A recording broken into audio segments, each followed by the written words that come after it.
नमस्ते बच्चों, आप सभी का स्वागत है।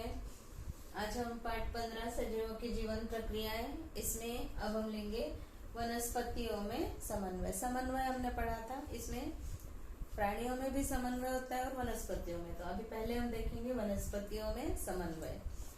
अब प्राणियों में जैसे तंत्रिका तंत्र पाया जाता है, पूरा पेशीय तंत्र होता है, वैसे वनस्पतियों में नहीं होता है। ऐसे में वनस्पतियां किस प्रकार गतिविधि करती होंगी? वनस्पतियों की गतिविधि प्रमुख रूप से उद्दीपन के लिए किए जाने वाले प्रतिसाद के स्वरूप में होती है। अब ये वनस्पतियों में होने वाली जो गतिविधि होती है, दो प्रकार की गति होती है। एक वृद्धि संलग्न गति होती है और दूसरी वृद्धि असंलग्न गति होती है। जिस गति में वनस्पतियों में वृद्धि होती है वो वृद्धि संलग्न गति, और जिसमें वृद्धि नहीं होती है वो वृद्धि असंलग्न गति। चलिए अब हम उदाहरण द्वारा देखते हैं कि वृद्धि संलग्न गति क्या है। यहाँ पर बच्चों देखिए, चित्र द्वारा दिखाया गया है। वृद्धि संलग्न गति कितने प्रकार की है? 5 प्रकार की है। पहली जो है अनुवर्तन या अनुवर्ती गति है। बाह्य उत्तेजना से प्रेरित पौधे के किसी हिस्से की गतिविधि अथवा वृद्धि को अनुवर्तन या अनुवर्ती गति कहते हैं।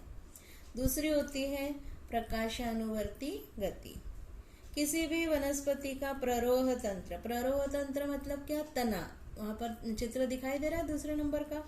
प्ररोह तंत्र प्रकाश उद्दीपन को प्रतिसाद देता है, अर्थात वृद्धि सूर्य प्रकाश की दिशा में होती है। पौधे द्वारा प्रदर्शित इस गति को प्रकाशानुवर्ती गति कहते हैं। आपने कभी भी देखा होगा बच्चों, आपके घर में गमला रखा हुआ रहता है, तो गमले में जो पौधा जो होता है, जिस तरफ से सूर्य प्रकाश आता है उस दिशा में मुड़ जाता है हमेशा। ये आपने नोट किया होगा। आप अंधेरे कमरे में भी रख दीजिए पौधे को, गमले को, और एक छोटी सी इसमें से जो है प्रकाश भी आ रहा है, तो जिस तरफ से सूर्य प्रकाश आएगा उसी दिशा में पूरा तना मुड़ जाता है। आप हमेशा ये नोट करोगे। ऐसी गति को ही क्या बोलते हैं? प्रकाशानुवर्ती गति कहते हैं। या फिर तना ऊपर की प्रकाश की दिशा में ऊपर बढ़ता है, वो भी प्रकाशानुवर्ती गति होती है। अगली आती है गुरुत्वानुवर्तीय गति और जलानुवर्तीय गति। वनस्पतियों का जो जड़ संस्थान होता है, गुरुत्वाकर्षण और पानी, इन दोनों उद्दीपनों को प्रतिसाद देते हैं। मतलब गुरुत्वाकर्षण की दिशा में और पानी की खोज में जड़ें नीचे जो है बढ़ती है। ऐसे प्रतिसाद को गुरुत्वानुवर्तीय गतिविधि और जलानुवर्तीय गतिविधि कहते हैं। इसके बाद आता है रसायन अनुवर्तन। विशिष्ट रसायनों द्वारा पौधे के किसी भाग में होने वाले प्रतिसाद को रसायन अनुवर्तन कहते हैं। यहाँ पर देखिए, उदाहरण के लिए परागनली दिख रही है। परागनली का बीजांड की ओर बढ़ना। हमेशा जो परागनली जो होती है वो रसायन के कारण जो है बीजांड की दिशा में ही बढ़ती है। यहाँ पर ये जो प्रत्येक गतिविधि दिख रही है, अब यहाँ पर एक और दिखाया है आधारानुवर्ती गतिविधि वृद्धि। मतलब ये जो पौधे की जो बेल होती है, जितनी भी, उन बेल के जो है क्या प्रतान जो होते हैं, जहाँ पर उनको आधार मिलता है, जैसे खिड़की है तो खिड़की के गज पर जो है लिपट जाती है बेल, और आधार जहाँ जहाँ मिलेगा वहीं पर जो है वो बढ़ती चली जाती है। ये प्रत्येक गतिविधि वनस्पतियों की वृद्धि से संबंधित है, इसलिए इस गति को वनस्पतियों में होने वाली वृद्धि संलग्न गति कहते हैं। अब दूसरा आता है बच्चों वृद्धि असंलग्न गतिविधि। बारीकी से निरीक्षण करने पर पता चलता है कि छुई मुई जैसी वनस्पतियों को जिस जगह पर स्पर्श करते हैं उसके अतिरिक्त दूसरी जगहों पर भी गति होती है, जिससे हम यह अनुमान लगा सकते हैं कि वनस्पतियों में जानकारी एक स्थान से दूसरे स्थान तक प्रसारित की जा सकती है। यह जानकारी एक स्थान से दूसरे स्थान तक पहुंचाने के लिए वनस्पतियां रासायनिक आदेश का उपयोग करती हैं।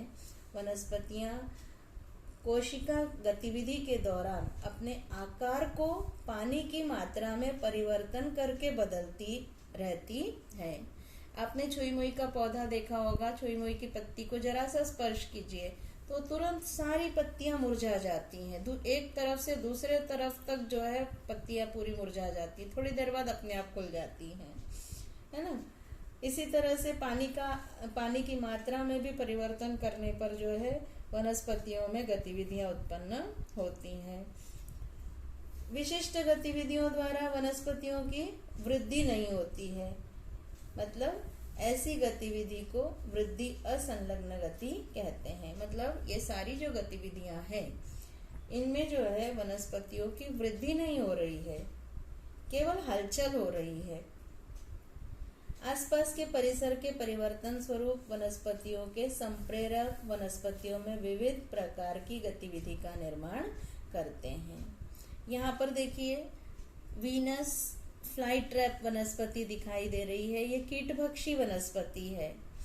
इसमें जो है कीटकों को फंसाने के लिए फूल जैसा दिखने वाला पिंजरा जैसा होता है। जब कीटक उस पर बैठते हैं तो ये पिंजरा बंद हो जाता है और वनस्पति द्वारा उस कीटक का पचन कर लिया जाता है। तो ये जो है कीटभक्षी वनस्पतियां ऐसी जगह पर उगती है जहाँ की मिट्टी में नाइट्रोजन की कमी होती है। और वो कीटकों का भक्षण क्यों करती हैं? क्योंकि उनके शरीर में नाइट्रोजन की कमी होती है। नाइट्रोजन की कमी को पूर्ण करने के लिए ही वो कीटकों का भक्षण करती हैं। कमल का फूल सुबह खिलता है तो निशिगंधा का फूल रात में खिलता है। कीटक का स्पर्श होते ही ड्रोसेरा जैसी कीटभक्षी वनस्पति के पत्तों के तंतु अंदर की ओर मुड़ जाते हैं और वो कीटकों को चारों ओर से घेर लेते हैं। गुलमेहंदी इस वनस्पति में योग्य समय आने पर फल लगते हैं, वह उनका बीज सर्वत्र फैल जाता है। इस तरह से ये गतिविधियां वृद्धि असंलग्न गति का प्रकार है। इस प्रकार बच्चों आज हमने क्या पढ़ा? वनस्पतियों में समन्वय। आज इतना ही पढ़ेंगे। धन्यवाद।